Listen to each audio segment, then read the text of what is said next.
Hello বন্ধুরা, good morning. Welcome back to my channel শান্তির মমিতা চ্যানেলে তোমাদের অনেক অনেক স্বাগত জানাই। সকালবেলা ঘুম থেকে উঠে চা করা হয়ে গেছে, এখন ডালিয়া চাপিয়েছি। আর একদিকে ডিম সিদ্ধ আমার বর খাবে, কেননা আমি ডালিয়াটা খাই না, ওই খায় প্রত্যেক দিনই, তোমরা দেখতে পাচ্ছ।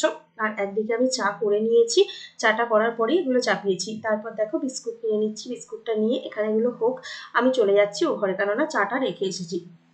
চলো এখন দুজনে মিলে চাটা খেয়ে নিই, চা সাথে আছে বিস্কুট। তো চাটা খেয়ে নিয়ে অনেক কাজ আছে, কিন্তু সমস্ত কাজ এক এক করে করতে হবে। রবিবার, আজকে ওর দোকান বন্ধ, তাই ওকে সকালবেলা দেখতে পাচ্ছ, না হলে প্রত্যেক দিন তো আমি একা একাই চা খাই। আর এই দেখো সমস্ত কাজকর্ম কমপ্লিট হয়ে গেছে, ঘর তোর মোছা মুছি ঝাঁট দেওয়া সবকিছু কমপ্লিট হয়ে গেছে। আর ও গেছে একটু তারকেশ্বর, তারকেশ্বর বলতে ও মাংস আনতে গেছে, রবিবার মাংস হবে তার জন্য। আর এই দেখো বাসনগুলো ধুয়ে নিয়েছি, এই যে মাংস নিয়ে এসে রেখে দিয়েছে। আর টমেটো আনতে বলেছিলাম, টমেটো নিয়েছে। তো ডিম সিদ্ধগুলো এখন ছাড়িয়ে নেবো। আর এদিকে ডালিয়াটা চলো দেখাই। তো ডালিয়াটা একটু খিচুড়ির মতো হয়, তো দেখতেই পাচ্ছ। প্রেসার কুকারের ঢাকনাটা আমি খুলে নিলাম, কিছুক্ষণ বসানো ছিল সিটি দিয়ে, 3টে করে সিটি দিই। আর এই দেখো ডিম সিদ্ধ ছাড়িয়ে নিয়েছি, ডালিয়া রেডি করে নিয়েছি, চলো ওকে দিয়ে আসি। আর আমি কি খাবো জানো, এই দেখো কাঁঠাল, একটা কাকিমা কাঁঠাল দিয়ে গেছে, তো কাঁঠাল দিয়ে মুড়ি খাবো। তো বেশ ভালো লাগে, আর কাঁঠালগুলো খুব মিষ্টি ছিল, আর একটু ডালিয়া বেশি হয়েছিল, ওই একটুখানি আমি নিয়ে নিয়েছি। এবার রান্না বান্নার জোগাড় করবো। চলো আদা রসুন পেঁয়াজ সমস্ত কিছু কেটে নিই, কেননা যেহেতু মাংস হবে। আর সাথে এই দেখতে পাচ্ছ শাক আছে, পটল ভাজা হবে। আর আদা রসুন পেঁয়াজটা ছাড়িয়ে নিয়ে বেটে নেবো একটু। আর এদিকে দেখো মাংসর আলু ভেজে তুলে নিয়েছি, মাংস আর ভাত। আমি জানো তো পরে ভয়েস দিচ্ছি, আর দেখে দেখে দিচ্ছি, শরীরটা আজকে যে ভয়েস দিচ্ছি না একদম ভালো নেই। আমি ঠিক মতো করে ভয়েস দিতে পারছি কিনা আমি নিজেও বুঝতে পারছি না, কিন্তু কি করবো, ভিডিওটা আপলোড তো দিতেই হবে, তাই ভয়েসটাও দিতে হবে। মানে আমি ভিডিও যখন করেছিলাম শরীর ভালো ছিল, ভয়েসটা তো পরে দিচ্ছি একদিন, তো এখন ভালো নেই। তো ভাতটা হচ্ছে, আর এদিকে মাংসটা আমি করে নিচ্ছি, মশলাটা কষানো হয়ে গেছে। আমি দেখে দেখে নিজেই বলছি, আমি নিজেই ভুলে গেছি কোনটার পরে কি করেছিলাম। আর অন্যান্য দিন হলে কি হয়, আমি ভালো করে দেখে নিয়ে তারপর বলি, কিন্তু আজকে আর সেই ক্ষমতাটা নেই আমার মধ্যে। মানে শরীরটা সকাল থেকে ভালোই ছিল, রান্না বান্না করছিলাম, সবই ঠিক ছিল, কিন্তু এখন হঠাৎ করে এমন হচ্ছে, মানে সর্দি হয়ে গেল হঠাৎ করে, না মানে হাঁচি হচ্ছে প্রচন্ড পরিমাণে। তো সেগুলোই তোমাদেরকে এখন বলতে লেগেছি। চলো মাংসটা এখন কষিয়ে নিই সুন্দর করে। আর ও গেছে দোকানে, দোকানে কিছু কাজ আছে, তো সেই কাজগুলো ও কমপ্লিট করবে। মানে পরিষ্কার টরিষ্কার করা, কিছু বাসন টাসন আছে দোকানের জিনিস, সেগুলো ধোয়া, এসবগুলো ও কমপ্লিট করবে। তো সেই কারণে ও বললো আমি রান্নাটা মানে করছি যতক্ষণ, ও বললো আমি দোকানে তাহলে ওই কাজগুলো মিটিয়ে আসি। আমি বলছি, ঠিক আছে, কোনো অসুবিধা নেই। তো সেই কারণে ও দোকানে গেছে কাজগুলো মেটাতে।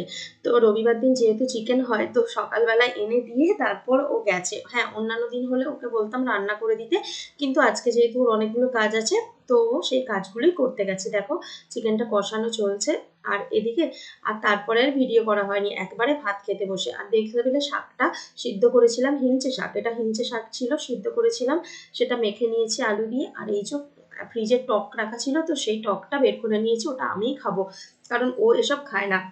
আমার ফোনে ভিডিওটা অন করে রেখেছি, আর ওর ফোনে আমি একটা ভিডিও চালাচ্ছিলাম, অন্য একজনের ভিডিও, সেটা দেখবো বলে। আর ও এদিকে খাওয়া মানে স্টার্ট করে দিয়েছে, আর আমার এখনো খাওয়া দাওয়া স্টার্ট হয়নি। তো চলো আমি এখন এটাকে রেখে ভিডিওটা দেখতে দেখতে খাওয়া দাওয়া শুরু করে দিই। আর প্রত্যেক দিন এরকমই হয়, ওর আগে আগে খাওয়া হয়ে যায়, আর আমার কিন্তু খেতে দেরি হয়। এটাই, আমি টুকে টুকে ভিডিও ভিডিও দেখতে দেখতে খাই। তো চলো খাওয়া দাওয়া কমপ্লিট হয়ে গেছে, এবার একটু শোবো। ও ওদিকে অলরেডি শুয়ে পড়েছে, আর আমি এখন বসে বসে একটুখানি ক্যামেরাটা অন করলাম। ওই দেখো ঘুমোয়নি, ফোন ঘাঁটছে। আজকে তো এমনিতেই দেরি করে উঠেছে, যেহেতু দোকান থাকেনি। চলো বিকেলবেলা ঘুম থেকে উঠে বললো একটু চা করতে, তো চলে এলাম একটু চা করতে। আমুল দুধ দিয়ে চা করছি, কেননা লিকুইড দুধ আনা নেই। তো আমুল দুধ দিয়ে চা অনেক দিন খাইনি, জানো তো, অনেকদিন পরে খাচ্ছি। মানে কন্টিনিউ পরপর লিকুইড দুধ দিয়ে দোকান থেকে, মানে দোকানে চাটা খাওয়া হতো, এখন তো দোকানে নেই আর বাড়িতে আছি, তো বাড়িতে গুঁড়ো আমুল দুধ দিয়ে চা করছি। তো হ্যাঁ, খেতে খুব সুন্দর লাগে, আগে তো আমরা গুঁড়ো দুধ দিয়েই চা খেতাম, তাই না? তো খেতে খুব সুন্দর লাগে। তো আমি দুধের পরিমাণটা একটু বেশি করেই দিচ্ছি, কেননা ঘন দুধের চা খেতে কার না ভালো লাগে বলো। আর আমি না চাটা খাই যখন, একটু বেশি খেতে ভালোবাসি। তো সেই কারণে সবসময় দুধের পরিমাণটা দেখবে বেশিই থাকে, আর ঘন হয় চাটা। তো সেই কারণে খেতেও বেশ ভালো লাগে। আর আমার একটা ননদ আছে, সেও আমার কাছে চা খেতে খুব ভালোবাসে, খালি বলবে বৌদি চা, একটু চা করো। তো আমরা, ও যখন থাকে আমার কাছে থাকে, যখন চা করার সময় ও যদি থাকে, ওকে আমি চা করে খাওয়াই, অবশ্যই আমি করলেই ওকে ডেকে নিই। তো এই দেখো সবকিছু দেওয়া হয়ে গেছে, এবার ফুটলে এটাকে নামিয়ে নেবো। আর এই দেখো কুকিজটা এনেছিলাম, তো কুকিজটা খাওয়াই হয়নি বহুত দিন, মানে সোনাই খেয়েছে, ও খেয়েছে, আমার আর ভালো লাগছে না, তো ও বললো আজকে বাড়িতে আছি তো নিয়ে আসতে, তো চা দিয়ে খাবে। তো এই দেখো চা হয়ে গেছে কমপ্লিট, তো কুকিজ বিস্কিট সবই নিয়ে চলে এসেছি। কিছুক্ষণ পরে বলছিল চাল ভাজা আনতে, তারপর চাল ভাজা এনেও খাওয়া হয়েছিল, সেটা শেয়ার করা হয়নি। আর দেখো হঠাৎ করে প্রচন্ড পরিমাণে বৃষ্টি শুরু হয়ে গেছে, সন্ধে হবে হবে সেরকম সময় এত পরিমাণে বৃষ্টি শুরু হয়েছে যে কি বলবো। আমরা ভেবেছিলাম একটু বেরোবো তারকেশ্বরের দিকে, তো সেটা মানে দেরি হয়ে গিয়েছিল। হ্যাঁ বেরিয়েছি তো অবশ্যই, অনেকদিন পরে ছাদে এসে বৃষ্টি শেয়ার করছি, দেখতে পাচ্ছ। আর ননদের বিয়ের মানে প্যান্ডেলের বাঁশ এখনো পর্যন্ত পুরো খোলা কমপ্লিট হয়নি, ওরা অল্প অল্প করে প্রয়োজন অনুযায়ী নিয়ে যাচ্ছে, আর বাকি রয়েই গেছে। যাকে যতদিন ইচ্ছা হয় থাকুক। তারপরে আমি এদিকে সন্ধে দিয়ে নিলাম, দেখতেই পাচ্ছ ধূপ প্রদীপ সবকিছু জ্বলছে, সন্ধেটা দিয়ে নিলাম। আর আমার বরকে বলেছি একটু পর্দা টাঙিয়ে দিতে, আমার একটা পর্দা আছে ওপর ঘরের, তো সেই পর্দাটা ওকে মানে কেচে রেখেছিলাম, ওটা অনেকদিন তো ইউজ হয়নি, তাই কেচে রেখে দিয়েছিলাম দোকানে। তো দোকান থেকে নিয়ে এসেছি, ওকে বললাম যে একটু পর্দাটা লাগিয়ে দিতে, তো ও সেটাই করছে, পর্দাটাকে একটু লাগিয়ে দিচ্ছে। এখানে সবই ব্যবস্থা ছিল আগে, আগে তো তোমরা আমার ভিডিও দেখোনি, আগে আমরা উপরের এই ঘরটাতেই থাকতাম, মানে অনেক দিন থেকেছি। আর খাট ছিল দোকানে, যে খাটটা রাখা আছে সেই খাটটা এই ঘরে থাকতো, তো আমরা এই ঘরেই শুতাম। এখন তো এই ঘরটায় ঠাকুর রাখা আছে শুধুমাত্র, আর ওই যে দেখতে পাচ্ছ ফুলের জায়গা, ওখানে ফুল থাকতো সাজিতে। আর এদিকে বাড়িতে এলাম, এসে দেখছি সোনাই পড়তে বসেছে, বদমাইশিও করছে পড়তে পড়তে, তো আমি একটু ওর কাছে বসলাম, আর ও গেছে দাড়ি শেভ করতে, তো সেই কারণে এসে একটু ওর কাছে বসলাম। কি করব, প্রচন্ড গরম করছে, আর ঘরে না মা ধূপ দিয়েছে, ধূপের গন্ধটা না আমার সহ্য হচ্ছে না, তো সেই কারণেই বারান্দাটায় এসে বসে আছি। না হলে আমি মায়ের কাছেই বসি, সিরিয়াল দেখে মা বসে বসে, তো সেই জন্য আমিও সিরিয়াল দেখি সঙ্গে। তো এখন বেরোবো তারকেশ্বর, কেন বেরোবো চলো তোমাদের বলি। এটা হলো শ্রাবণ মাস, আর শ্রাবণ মাস মানে মহাদেবের মাস। তো সবুজ রং মহাদেবের খুব পছন্দ, কারণ তিনি প্রকৃতির সারল্য সবচেয়ে বেশি পছন্দ করেন। শ্রাবণ মাসে সবুজ চুড়ি পরলে সৌভাগ্যের উদয় হয়, তো সেই কারণে সেই শোনা কথা থেকেই আমি সবুজ চুড়ি পরতে চলে গেলাম তারকেশ্বরে। দেখতেই পাচ্ছ শ্রাবণী মেলা থেকে সবুজ চুড়ি কিনে হাতে পরেও নিয়েছি। সত্যি এত সুন্দর লাগে পরতে না, কাঁচের চুড়ি আমি না হলে সাধারণত পরি না, কিন্তু এই শ্রাবণ মাসে সবুজ চুড়ি পরতে বেশ ভালো লাগে। হ্যাঁ এই প্রথমবারই আমি পরছি, এর আগে কোনোদিন এই শ্রাবণ মাসের সোমবার রবিবার এই ভিড়ের মধ্যে আসা হয়নি, কিন্তু এইবারে এসেছি। তারপর চলে এসেছি দোকানে, দোকানে এসে দেখো এই যে কুচিটাকে আমি দেখছি যে কি করছে, তো ও দেখছি ওকে খাবার খেতে দিয়েছে, ও নিজের মনে অধীর আগ্রহে খাবার খাচ্ছে। তো চলো এখন বাড়ি যাব। তো দেখো হাতে সবুজ চুড়িগুলো পরে না বেশ ভালো লাগছে, আমার নিজেরই খুব ভালো লাগছে। তো এসে আমি এখন রুটি করব, আটা তো মেখে রেখে গেছিলাম বিকেলবেলা চাটা খাওয়ার পরে। তো এখানে এখন রুটিগুলো বেলে নিচ্ছি।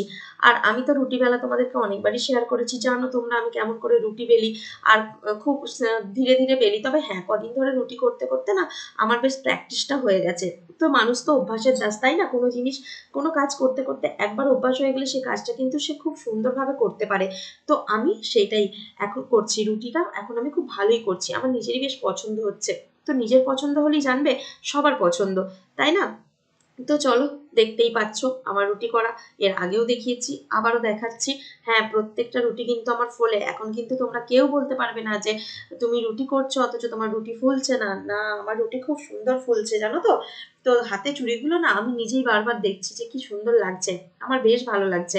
তো চলো, আর প্রচন্ড গরম, গরমে পুরো ঘেমে শেষ হয়ে গেছি, কিন্তু কিছু করার নেই, রুটি তো করতেই হবে, কারণ না হলে আমার বর খাবে কি। তবে হ্যাঁ ও আজকে তো, অন্যদিন ও থাকে না দোকানে থাকে, আর আমি রুটি করি এসে, আজকে কিন্তু ও বাড়িতেই আছে, আর ও বসে বসে ও ঘরে সিনেমা দেখছে টিভিতে।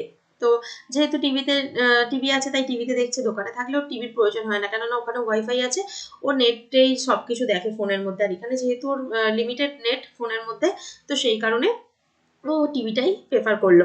তো যাক ও টিভিটাই দেখুক, আমার কোনো আপত্তি নেই, আমার তো এখন অনেক কাজ, তো রুটি করবো, রুটি টুটি করে তারপর খেতে বসবো। আজকে আর কোনো তরকারি রান্না করিনি, কেননা ওবেলার মাংস আছে সেটাকে গরম করে নিয়েছি। তো চলো এখন খেতে বসবো, রুটি হয়ে গেছে, এবার খেতে বসে পড়েছি। এই যে আমি নিয়ে নিয়েছি, আর আমি আটা মাখার থালাটাতেই নিই। আর এই দেখো মাংস ওকে দিয়ে দিয়েছি, আজকে মাংস আছে বলে না দুধ খাচ্ছে না, আর সাথে আছে মিষ্টি, আজকে ওই জন্য মিষ্টি আনা হয়েছে, রসগোল্লা আর ছানার কেক। চলো আজকে খাওয়া দাওয়া কমপ্লিট করে তারপর আসছি। তো চলো বন্ধুরা, খাওয়া দাওয়া কমপ্লিট হয়ে গেছে, এবার শুতে যাব। আর আমার হাতের এই চুড়িগুলো কেমন হয়েছে তোমরা প্লিজ কমেন্ট করে জানিও। তো দেখো দেখিয়ে দিচ্ছি, ছটা ছটা 12টা আছে, প্লিজ একটু কমেন্ট করে জানিয়ে, একটা স্ক্রিনশট নিলাম থাম্বনেলের জন্য। তো চলো এখনের মতো এখানেই শেষ করছি। সবাই ভালো থেকো, সুস্থ থেকো, আর দেখা হবে পরে একটা ভিডিওতে। সবাইকে টাটা।